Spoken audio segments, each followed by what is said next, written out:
Now, for an update on the war with Iran.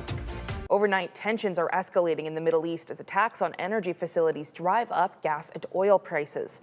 Qatar reports multiple fires at the world's largest liquefied natural gas terminal, calling strikes by Iran a crossing of red lines. The escalation follows Israeli strikes on a major gas field in Iran, with Tehran now vowing retaliation and threatening additional energy sites in the United Arab Emirates and Saudi Arabia.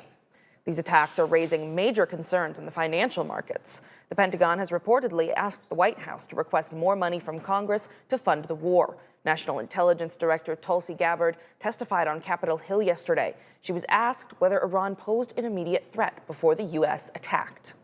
It is not the intelligence community's responsibility to determine what is and is not an imminent threat. Okay. That is up to the president Here's the problem. based on a volume no, of it is information precisely that he receives. It is precisely your responsibility to determine what constitutes a threat to the United States. You're evading a question because to provide a candid response to the committee would contradict a statement from the White House.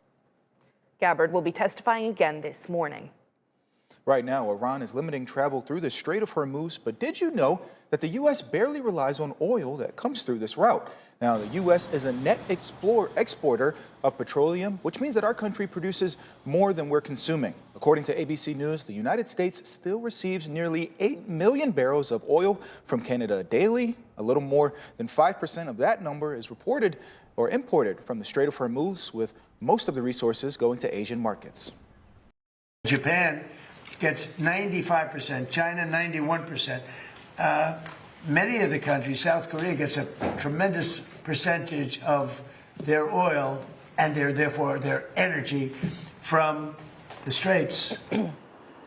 Since gas prices are dictated by the global market, experts fear that costs will continue to soar. Some believe that if this conflict goes on for another 2, possibly 3 weeks, that there will likely be shortages in places like Europe, India, and China.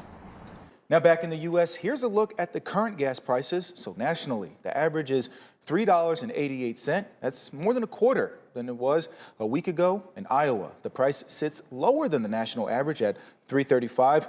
In Illinois, that average is the highest among the bunch at $4.05. A resolution in the Senate to require President Trump get congressional approval for future military action against Iran has failed again. This becomes the second time that Democrats forced a vote over Iran war power since the conflict started. Democrats pledged to keep forcing votes on the issue, and this morning they said that they hope to push Secretary of State Marco Rubio and Defense Secretary Pete Hegseth to both testify about Iran in a public hearing.